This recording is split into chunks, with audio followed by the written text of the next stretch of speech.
It's an honor and a privilege to be here with you today to recognize John Harris for his immense contributions to North Carolina travel and tourism. John is truly an Outer Banks icon. If you think about it, he's the Outer Banks. Our area is defined by our relationship with wind and water. John's career and life have been based around helping people discover the absolute joy of connecting to wind and water. Whether it be hang gliding, parasailing, kayaking, or the 1,000 other recreational opportunities that Kitty Hawk Kites offers. His team, John and his team, are going to make sure that you have an experience that you'll always remember. The hang gliding school alone has taught more than 450,000 people how to fly. But then what would you expect from a guy whose email address begins with, "You can fly"? In doing so, John has contributed mightily to the brand of the Outer Banks and the connection that people feel with the state of North Carolina. He's won local, state, and national awards and was given the distinction of being able to name a boulder at Grandfather Mountain. In 1974, John was the first person to hang glide from Grandfather Mountain. I mean, we all know that locally as part of the lore of John Harris, but let that sink in for a little bit. The first person to hang glide off of Grandfather Mountain. I mean, not only that accomplishment, but to get Hugh Morton to agree to that. So that gives you a glimpse into the character of John Harris. Originally, pre-COVID, I was going to introduce John at the Visit 365 statewide tourism conference. Looking out now at the Kitty Hawk Kites employees, I realize how fortunate you are that the conference didn't happen. Because if it had, John most definitely would have come back not only with a new award, but with plenty of new ideas. Yes, you know what I'm talking about. He's a visionary with a restless mind and an unbound spirit. I spoke with a few people that have worked closely with John over the years to get a deeper understanding of what makes him tick. I was looking for dirt. One person said that there's no such thing as a quick conversation with John Harris. He doesn't answer questions immediately. Instead, his engineering mind starts thinking of different answers and different possibilities. This is the guy that instead of just having a fundraising event for a nonprofit that he had started, instead had 20-foot scaffolds built and got different teams together to develop flying contraptions to see who could fly a keg the furthest. And in the process, he raised thousands of dollars for the nonprofit and also for people in the community that were affected by hurricanes. He's known for big ideas. Another person I spoke with described it best. John was the balloon, we were the string. But his commitment to North Carolina tourism and his community go much deeper than just ideas. He served on more committees than you can shake a kite at. Most recently, he led a group of local businesses helping to get the Outer Banks reopened following our closure this spring due to COVID. His drive and commitment are unmatched. I'd just been here for a couple of years and had met with John a few times. I didn't know how old he was, but I wondered if retirement was a consideration. So next time I saw him, I asked the question. John didn't answer. Instead, he started buying Life is Good businesses and expanding the footprint of Kitty Hawk Kites up and down the East Coast. That's retirement John Harris style. You see, he's still jumping off mountains. And we, the Outer Banks in the state of North Carolina, are all the better for it. Thank you, John Harris, for all you've done and all you will do. Congratulations. I'd like to introduce Heidi Walters. Thanks, Lee. Thank you, Lee. John, come on up. On behalf of Visit North Carolina and all the memories you've created for all of the visitors that have come to see our natural assets, we appreciate it and we thank you very, very much. Thank you, Heidi. Thank you, Lee.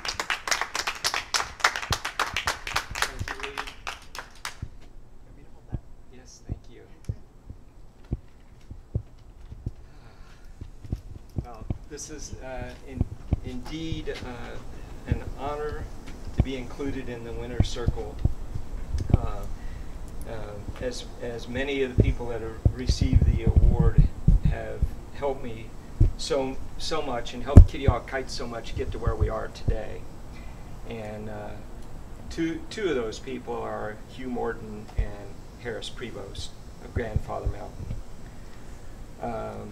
Flying Grandfather was a personal goal, but it serendipitously grew into so much more, and doors opened that I never expected at all.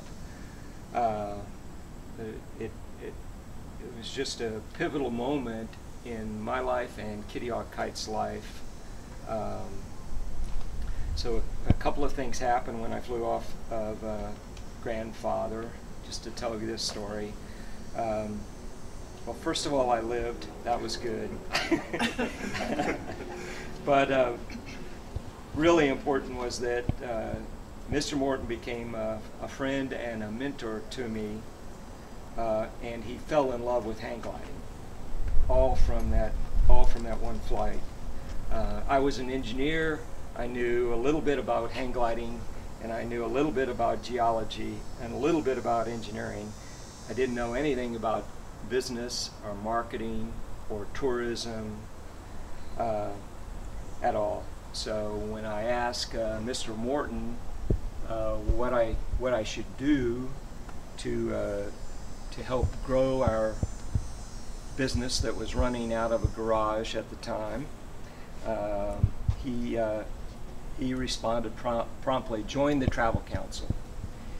Travel Council was a new organization of tourism leaders that he had helped found, and so I did what he said, because if any of you knew Mr. Morton, you did what he said. He was quite a character. So I joined Travel Council, started attending meetings, and I learned about tourism marketing, public relations from the Travel Council and from Mr. Morton. I worked with Mary Yeager-Gale, Harris Prevost, Kathy Robbins, Humpy Wheeler, Steve Miller, Tanya Young, Marlene Roberts. Tanya Young, Marlene Roberts are local to the Outer Banks, and many others. And they all taught me the wonderful world of tourism and marketing, which I am forever grateful to them. So going back to that pivotal day in July 1974, which was during the Highland Games that I flew off Grandfather, I had no idea, you know, what was going to follow from that. And as I mentioned, Mr. Morton fell in love with the sport, which was great. I started getting news clippings from Greenland, from Japan, from all around the world of me flying a hang glider off Grandfather Mountain, and it really opened my eyes to the power of public relations. What you could do with a photograph and a tagline. And so from that point on, I began watching what Mr. Morton was doing and learning from him. And fortunately, because of his passion for hang gliding from that first flight, from watching the first flight, he created a Grandfather Mountain flying team, which really promoted the sport of hang gliding in North Carolina. And he created the Masters competition for hang gliding, which received international press every year, the Masters competition for hang gliding in Grandfather Mountain. So all of that was really important to the sport of hang gliding and to Kitty Hawk Kites. And then he went on to, when I flew off Grandfather, he was known as the best photographer and promoter in the state of North Carolina. Later he got interested in film, so he started doing 16mm hang gliding films, and then cable TV came along that needed content much like the internet today. I'm really dating myself now, but So cable TV came along, and he was able to fill that content with hang gliding films. So all of that really helped the sport of hang gliding in the U.S. grow. It's tremendous, and of course it helped Kitty Hawk kites. On a state parks level,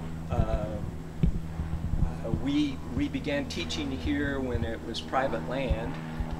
The following year, part of it was declared a state park, which was really great, and many people worked to make it a state park, and I'm so happy it is a state park.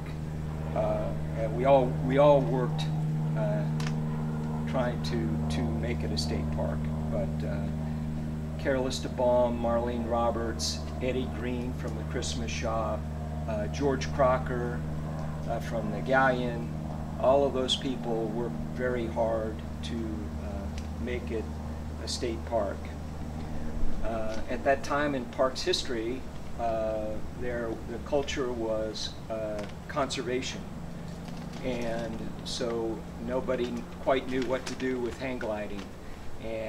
But fortunately, there was a gentleman named Tom Wells. I don't know if you knew him or not, but Tom was one person in the park system that understood the value of recreation in parks, and he kept promoting it every time he got the opportunity. Well, fortunately for us, Tom wrote us after a few years of teaching here, wrote us a temporary concession agreement, which lasted then another 6 years until we could get the formal agreement done. It took us 8 years to get the formal concession agreement done with state parks. But I am so appreciative of our relationship with state parks, and so appreciative of Joy Greenwood, superintendent of Jockey's Ridge State Park, who's one of the best superintendents ever. But we really value our relationship and partnership with state parks, and we're happy with what we've been able to contribute to the parks. So thank you very much. Today, of course, we're successful because of our Kitty Hawk Kites team. Thank you all. Ben, Agna, Luke, Allison, Sandra, and Outer Banks Tourism Bureau, Lee Nettles, thank you for all your support all these years. And Visit NC and the Outer Banks Chamber and all of our many partners here, real estate partners and restaurant partners, and all the people that we work with on the Outer Banks every day. They've all helped us get to where we are today. I want to thank them all very much. And most of all, I want to thank my wife Sandra, who has patiently allowed me to work on growing the company. She puts up with a lot. She describes me as relentless because I drive her crazy with new projects. Calling me fun. But this is indeed an honor. Thank you all very much for all your support and all you have done for the Outer Banks and for Kitty Hawk Kites. Thank you.